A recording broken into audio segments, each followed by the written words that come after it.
साथियों नमस्कार। स्वागत है आप सबका बीपी सिन्हा की चौपाल में।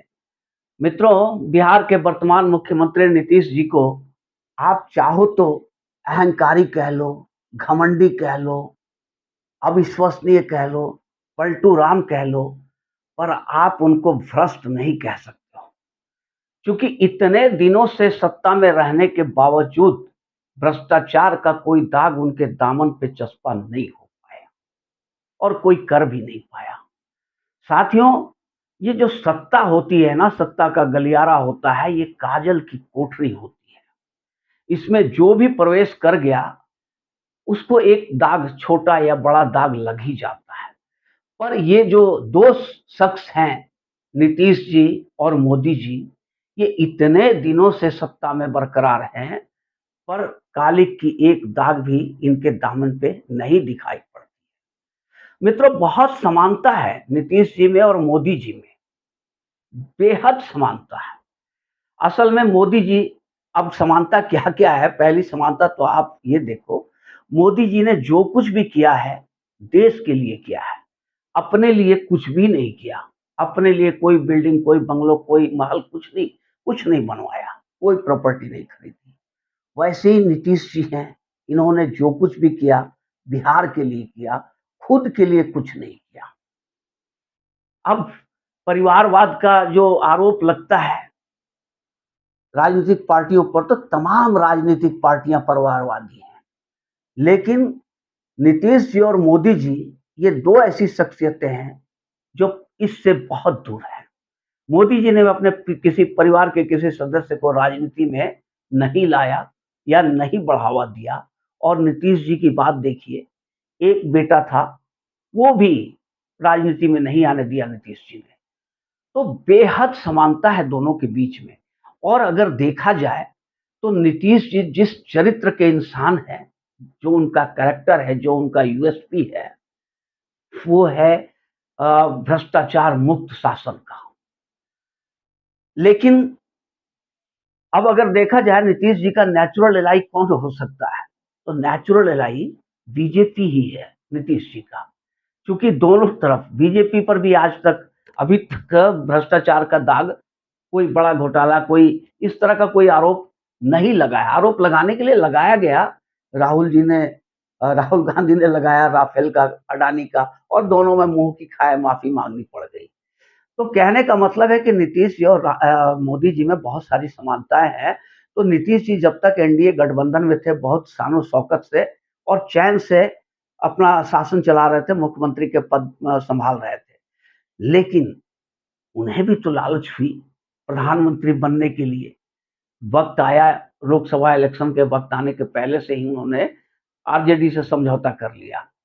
लेकिन क्या हुआ कि नीतीश जी जब आरजेडी में चले गए, आरजेडी के साथ चले गए, तब फिर से एक बार उन्हें समझ में आ गया कि हम गलत जगह पे फंस गए हैं। क्योंकि नीतीश जी बिल्कुल चरित्र के पक्के इंसान हैं।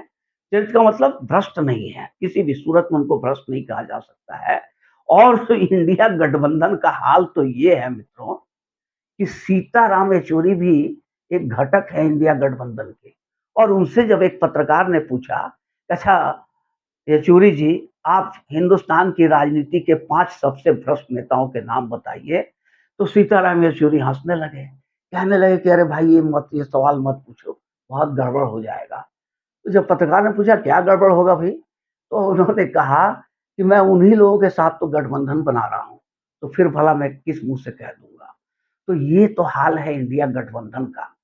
इंडिया गठबंधन में आप अक्सर देखोगे, या तो सजा याफ्ता है या जमानत पे छूटे हुए लोग हैं, मैक्सिमम लोग, या कुछ जेल जाने की तैयारी में है। तो ये नीतीश कुमार के लिए स्वाभाविक जगह नहीं थी और वो इसमें घुटन महसूस कर रहे थे। पर बार बार जो नीतीश जी पाला बदल रहे थे, तो इस बार सबक सिखाने के लिए एनडीए ने, अमित शाह ने एक पासा फेंक दिया कि नीतीश जी के लिए नो एंट्री का बोर्ड लग गया है एनडीए में। अब नीतीश जी वापस नहीं आ सकते हैं। अब जैसे ही ये इंडिया गठबंधन के लोगों को समझ में आया कि नीतीश जी का और कोई दूसरा रास्ता नहीं है, तो उन्होंने भी लगाम कसना शुरू किया और नीतीश जी को बेइज्जत करना शुरू किया। काफी बेइज्जत किया गया। बेंगलुरु से लेकर दिल्ली और मुंबई हर मीटिंग में इन्हें कॉर्नर कर दिया गया, पूरी तरह बेइज्जत किया गया। ये अपमान का घूंट सहते रहे, बर्दाश्त करते रहे। लेकिन जैसे ही एनडीए ने देखा कि अब नीतीश जी पस्त हो चुके हैं और उसने जैसे ही नो एंट्री का बोर्ड उठाया, नीतीश जी की जान में जान आ गई और नीतीश जी ने डट करके अपना फैसला लेना शुरू किया। ललन सिंह को राष्ट्रीय अध्यक्ष के पद से हटाया और खुद कमान संभाली पार्टी का, और पार्टी पूरे जोशो खरोश में आ गई है।